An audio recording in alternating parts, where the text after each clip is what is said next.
लेफाफिटोप्रोटीन या AFP एक खास तरह का प्रोटीन है जो मुख्य रूप से एक शिशु के शरीर में तब बनता है जब वह मां के गर्भ में विकसित हो रहा होता है। ये प्रोटीन शिशु के यकृत और यॉर्क सैक द्वारा बनाया जाता है। जन्म के बाद एक स्वस्थ बच्चे के शरीर में AFP का स्तर बहुत तेजी से कम हो जाता है और 1 साल की उम्र तक यह लगभग ना के बराबर रह जाता है। वयस्कों में AFP का स्तर सामान्य रूप से बहुत कम होता है। तो जब हम AFP ब्लड टेस्ट करते हैं तो हम खून में इसी प्रोटीन की मात्रा को माप रहे होते हैं। यह टेस्ट हमें शरीर के अंदर चल रही कुछ विशेष प्रक्रियाओं के बारे में महत्वपूर्ण जानकारी दे सकता है, चाहे वह गर्भावस्था से जुड़ी हो या किसी अन्य स्वास्थ्य समस्या से। यह टेस्ट एक बहुत ही सरल प्रक्रिया है। इसमें आपके हाथ की नस से खून का एक छोटा सा नमूना लिया जाता है, ठीक वैसे ही जैसे किसी और सामान्य ब्लड टेस्ट के लिए लिया जाता है। इस नमूने को फिर प्रयोगशाला में भेजा जाता है, जहां विशेषज्ञ AFP के स्तर की जांच करते हैं। आपको इस टेस्ट के लिए किसी विशेष तैयारी की आवश्यकता नहीं होती, जैसे कि भूखे रहने की। यह एक त्वरित और दर्द रहित प्रक्रिया है, लेकिन इसके परिणाम आपके स्वास्थ्य के बारे में बहुत कुछ बता सकते हैं।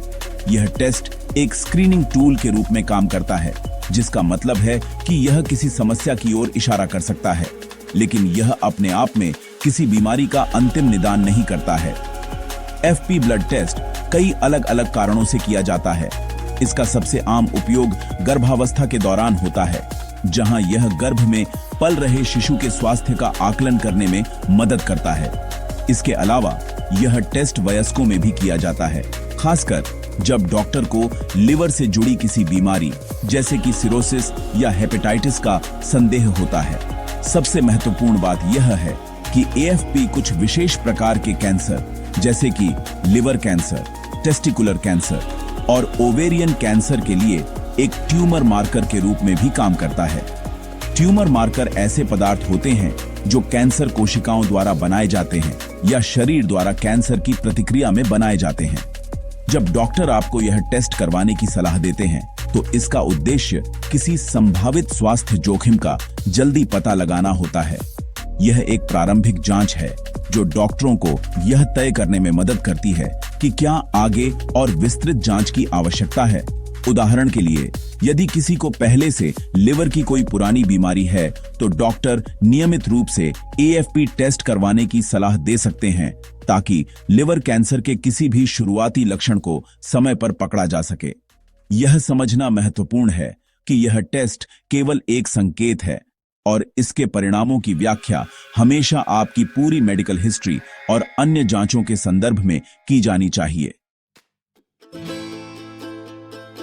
प्रेगनेंसी के दौरान AFP टेस्ट का एक बहुत ही जरूरी रोल है। इसे आमतौर पर प्रेगनेंसी के दूसरे तिमाही में, मतलब 15 से 20 हफ्ते के बीच किया जाता है। इस टेस्ट को मैटरनल सीरम AFP स्क्रीनिंग भी बोला जाता है। इस टाइम पेट में पल रहे बच्चे द्वारा बनाया गया AFP प्लेसेंटा से मां के खून में आ जाता है। मां के खून में AFP के लेवल को मापकर डॉक्टर बच्चे में कुछ जन्मजात प्रॉब्लम के रिस्क का पता लगा सकते हैं। यह टेस्ट यह जानने में हेल्प करता है कि बच्चे में न्यूरल ट्यूब डिफेक्ट्स जैसे स्पाइना बिफिडा या डाउन सिंड्रोम जैसी क्रोमोसोमल प्रॉब्लम का खतरा तो नहीं है। अगर प्रेगनेंसी के दौरान AFP का लेवल नॉर्मल से ज्यादा हो, तो यह न्यूरल ट्यूब डिफेक्ट का साइन हो सकता है। न्यूरल ट्यूब बच्चे की रीढ़ की हड्डी और ब्रेन का शुरुआती रूप है, और अगर यह ठीक से बंद नहीं होती तो बड़ी हेल्थ प्रॉब्लम्स हो सकती हैं। वहीं अगर AFP का लेवल नॉर्मल से कम होता है, तो यह डाउन सिंड्रोम जैसी जेनेटिक कंडीशन के बढ़े हुए रिस्क की ओर इशारा कर सकता है। यह जानना बहुत जरूरी है कि यह सिर्फ एक स्क्रीनिंग टेस्ट है।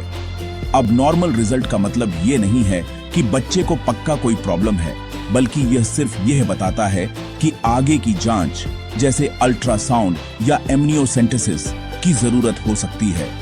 प्रेगनेंसी के अलावा AFP टेस्ट बड़ों में, खासकर मर्दों और नॉन प्रेग्नेंट औरतों में लिवर की हेल्थ देखने के लिए भी जरूरी है। लिवर हमारे बॉडी का एक बहुत जरूरी पार्ट है, और जब यह डैमेज होता है या इसमें कैंसर सेल्स बनने लगते हैं, तो यह फिर से AFP बनाना शुरू कर सकता है। इसीलिए लिवर कैंसर के डायग्नोसिस और चेक करने में EFP एक मेन ट्यूमर मार्कर है।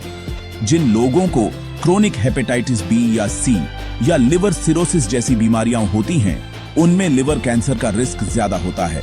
ऐसे पेशेंट्स के लिए डॉक्टर रेगुलर इंटरवल पर AFP टेस्ट और अल्ट्रासाउंड करवाने की सलाह देते हैं।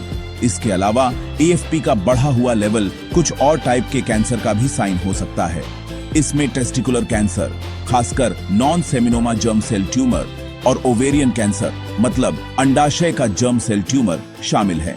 इन कैंसर के ट्रीटमेंट के दौरान भी AFP टेस्ट का यूज किया जाता है ताकि यह देखा जा सके कि ट्रीटमेंट कितना इफेक्टिव है। अगर ट्रीटमेंट सक्सेसफुल होता है तो EFP का लेवल कम होना चाहिए। अगर ट्रीटमेंट के बाद EFP का लेवल फिर से बढ़ने लगता है तो यह इस बात का साइन हो सकता है कि कैंसर वापस आ गया है। इस तरह यह टेस्ट सिर्फ डायग्नोसिस में ही नहीं बल्कि ट्रीटमेंट की इफेक्टिवनेस और बीमारी के दोबारा आने की निगरानी में भी एक पावरफुल टूल है। EFP टेस्ट के नतीजों को समझना थोड़ा जटिल हो सकता है क्योंकि नॉर्मल रेंज कई फैक्टर पर डिपेंड करती है, जैसे कि पर्सन की एज, जेंडर और प्रेगनेंसी की कंडीशन। एक नॉन प्रेग्नेंट एडल्ट के लिए EFP का नॉर्मल लेवल यूजुअली बहुत कम होता है, जो लगभग 0 से 10 नैनोग्राम पर मिलीलीटर के बीच होता है। अलग अलग लैब्स के नॉर्मल वैल्यू में थोड़ा डिफरेंस हो सकता है, इसीलिए आपकी रिपोर्ट का इंटरप्रिटेशन हमेशा उस लैब की रेफरेंस रेंज के अकॉर्डिंग ही किया जाना चाहिए। अगर आपका AFP लेवल इस नॉर्मल रेंज के अंदर है तो यह यूजुअली एक अच्छा साइन माना जाता है, लेकिन यह किसी भी बीमारी के न होने की पूरी गारंटी नहीं देता है। प्रेगनेंसी के दौरान EFP के लेवल का इंटरप्रिटेशन पूरी तरह से अलग होता है। इसका लेवल प्रेगनेंसी के वीक के साथ साथ चेंज होता रहता है। Doctor multiples of the median या MOM नाम के एक वैल्यू का यूज करते हैं ताकि यह डिसाइड किया जा सके कि आपका लेवल उस स्पेशल वीक के लिए नॉर्मल है या नहीं। एक नॉर्मल MOM वैल्यू यूजुअली 0.5 से 2.5 के बीच होता है। अगर आपका MOM वैल्यू 2.5 से ज्यादा है तो इसे हाई माना जाता है और यह न्यूरल ट्यूब डिफेक्ट के बढ़े हुए रिस्क का इंडिकेशन दे सकता है। अगर MOM वैल्यू 0.5 से कम है तो इसी लो माना जाता है और यह डाउन सिंड्रोम जैसे क्रोमोसोमल डिसऑर्डर के रिस्क की ओर इशारा कर सकता है। कैंसर के कॉन्टेक्स्ट में AFP का बढ़ा हुआ लेवल चिंता का रीजन हो सकता है, लेकिन यह हमेशा कैंसर का श्योर प्रूफ नहीं होता है। लिवर कैंसर के पेशेंट्स में EFP का लेवल अक्सर बहुत ज्यादा होता है, जो कई बार 500 नैनोग्राम पर मिलीलीटर से भी ऊपर जा सकता है। हालांकि यह नोट करना इंपॉर्टेंट है कि सभी लिवर कैंसर EFP का प्रोडक्शन नहीं करते हैं। कुछ पेशेंट्स में लिवर कैंसर होने के बावजूद उनका AFP लेवल नॉर्मल हो सकता है। इसी तरह टेस्टिकुलर या ओवेरियन कैंसर में भी AFP का लेवल बढ़ सकता है।